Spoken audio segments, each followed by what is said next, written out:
most in a set, right? You're not going to have all three in a set, right? You're not going to have high metabolic stress, high mechanical tension, and high muscle damage all in one set, right? Because that's almost impossible. You can't do a 20 rep set with high weight.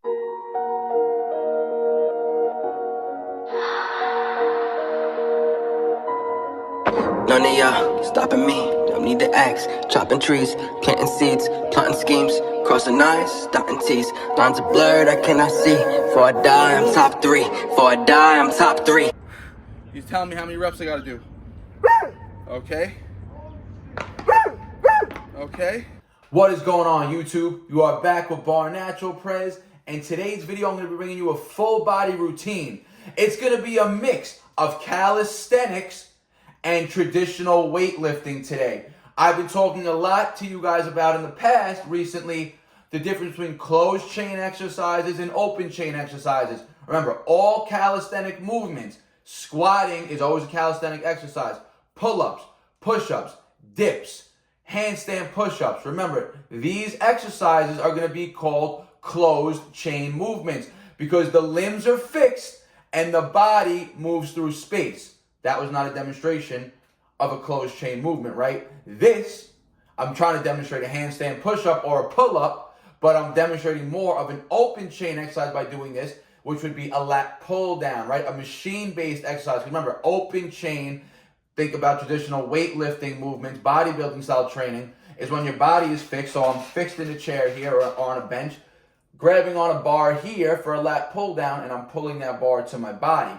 That is an open chain movement, right? Because now my body is fixed and just my limbs move through space. So this is going to be a workout, full body, where we're training open chain movements, traditional bodybuilding style, and closed chain movements, all calisthenics. So lower and upper body focus today, where it's going to primarily be a lower body focus routine. And if you guys can see right now, I have a slight fat lip and I got some stitches in my lip. The reason why this workout was a full body workout, because I've been trying to hit a push-pull leg split, and if I can't get the 6 days in, I've at least been trying to hit push-pull legs up or lower, right? Because I said I want to bring you guys more content, more consistent content lately.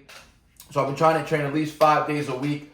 But again, just because due to the nature of that, so this workout that you're going to see was done on Monday, and the following day, Tuesday, I had this little procedure done on my lip where I knew that I couldn't exert myself Tuesday, Wednesday, or even really today, Thursday, too much. So I had to get a nice full body routine in on Monday, touch a little bit of everything. So I was, didn't mind taking the few days off because my muscles were going to need it to recover, right? So like I said, there's going to be a full body routine mixing traditional bodybuilding styles of training with calisthenics.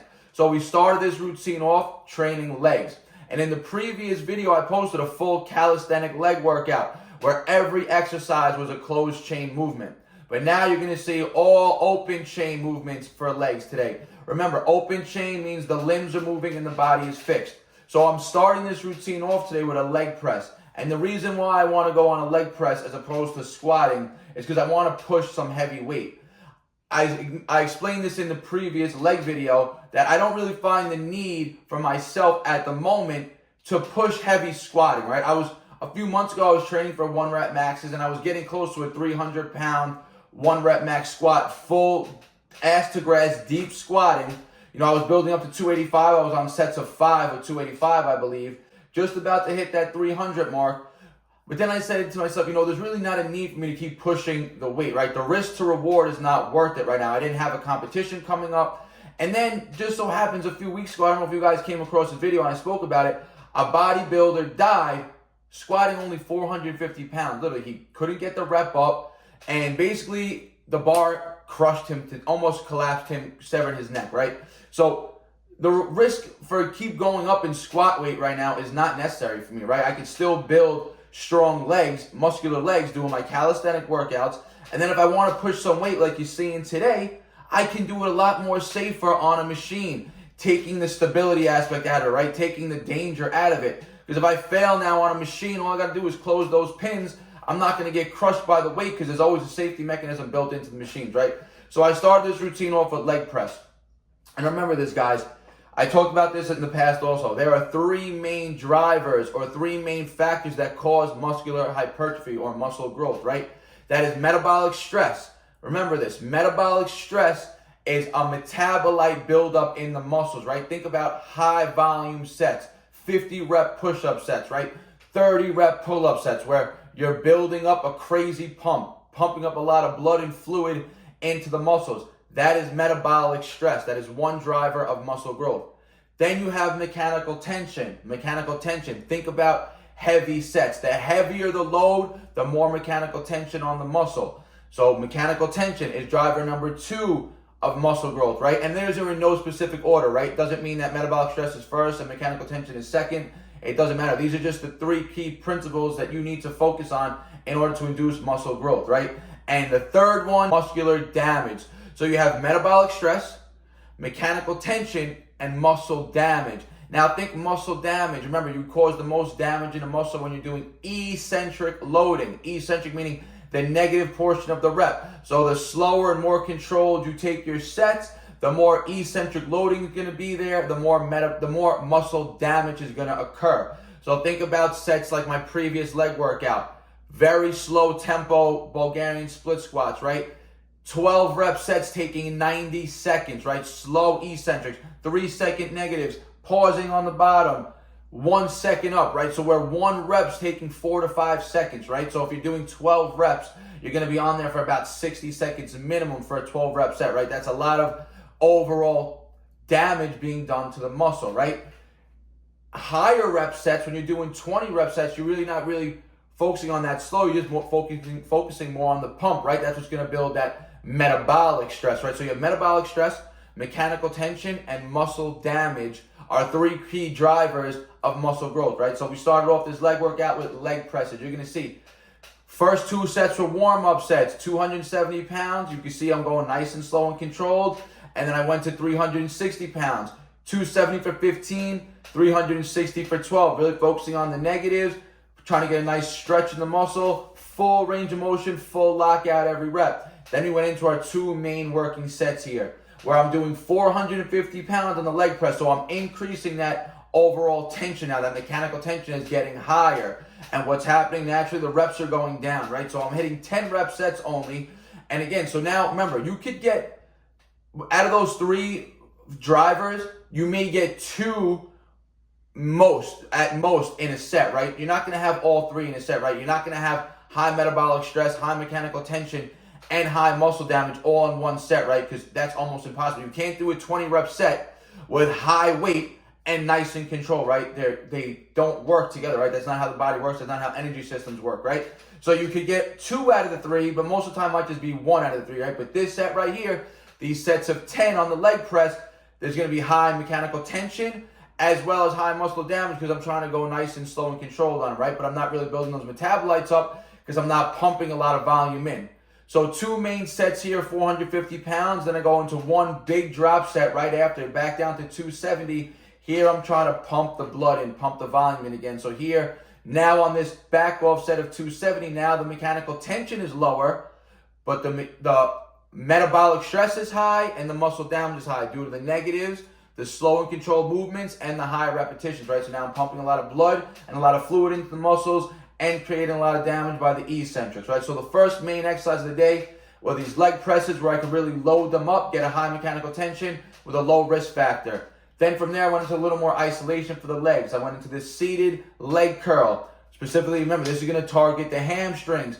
And this seated version, as opposed to the lying version, is going to produce more tension overall. It's going to be a better stimulus for the hamstrings in general, right? So you're going to get a lot of loading eccentrically with the weight, and you're going to be able to control a nice controlled concentric rep, get a nice squeeze here, right? Because when you're on a lying leg curl, when you're lying down, that muscle stretch, the load is low. But here, when the muscle's stretched, the load is high. So different stimulus of the muscle in the range of the motion that are being worked here. And then I go on to some calf work, high rep sets here, building up that metabolic stress. 2 sets only, 200 pounds, 20 rep set, but only taking a minute break. Really trying to build up that lactic acid here, trying to feel that burn, get a crazy pump in the calves. And that pretty much was a wrap for the leg workout, right? I told you this was primarily a leg-focused workout, but full body. So we did the leg press, seated leg curl, and calf extensions for our legs. That's it. Leg press predominantly going to work quads, but also going to hit some calves and hamstrings. leg curls, predominantly going to be all hamstrings. And then the calf extension is obviously going to be a calf isolation exercise. And now you're going to see here, we move on to our upper body. Like I said, I knew I was going to have 2 days off. So I wanted to, now we're going to get into our closed chain, our calisthenic exercises. Starting off with muscle ups. 3 sets of 5 reps. Trying to keep the movement as clean and as fresh as possible. I haven't really been training it too often, but I want to get back to training it consistently. I want to get back into sets of, 8 to 12 rep muscle ups, right? Working on that hypertrophy rep range. Trying to build muscle with clean muscle ups. So 3 sets of 5, just, to feel the movement out, get the range of motion going and get the reps in. And that was pretty much all I did for muscle ups. And remember, muscle ups are going to train pulling as well as pushing. So my lats are going to get stimulated as well as my chest, right? So pulling and pushing as well as a nice explosive exercise. So 3 sets of 5 reps of muscle ups, and that was it. And then I move on to one more upper body workout here, and it's just deficit handstand push-ups. And here we're going for a rep PR. And I ended up hitting one. So I hit a 6 rep PR here on the deficit handstand push-ups. Previously, the best I ever hit was 5 reps. So hitting 6.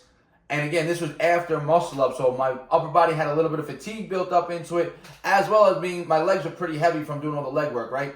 People always say they don't like to train legs because it makes their legs heavier. And that's a fact. Your legs do get heavier the more muscle. And especially when you get done with hitting, a bunch of sets where your legs are now swollen and pumped up, they're going to feel even heavier training a handstand or a front lever right after training your legs, right? So, but that was it, though. I just did 1 set of handstand push-ups, and that was pretty much a wrap for the routine, guys. I told you, full body workout, leg focus.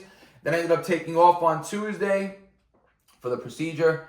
Yesterday, Wednesday, I actually did 301 pull-ups. Didn't film it, but I did 43-minute, every minute on the minute, 7 pull-ups, right? I threw it on my Instagram, a little clip of it. Just because I couldn't really I can't get the heart rate too high right now because I don't want any, I don't want to cause any bleeding in the lip, right? But I knew if I just hit 7 rep sets, 7 reps is really never going to get my heart rate too high. But it allowed me to accumulate a lot of volume in a short amount of time. 43 minutes, I caught 301 pull-ups, 7 reps every minute on the minute.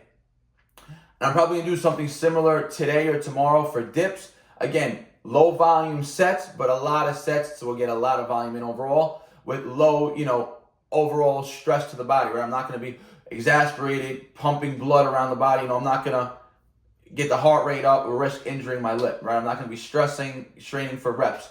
So that was a wrap for the routine, guys. I hope you guys enjoyed it. If you have any questions or comments, leave it in the comments section. I hope this gives a good, clear discrepancy between open chain movements, which you saw for all the legs, and closed chain movements, which you saw for the calisthenic movements, right? I hope that classified it and clarified it for you guys. And like I said, you have any questions or comments, leave in the comments section. I always get back to you guys. Like the video. It helps the YouTube share it more with, other people that aren't subscribed. It helps the algorithm out.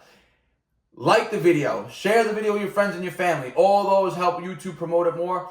And if you're not subscribed, hit that subscribe button. Get your friends and your family subscribed. Let's keep growing this channel. Like I said, I'd love to hit 100K by the end of the year. And like always, guys, I appreciate all the support. Peace out.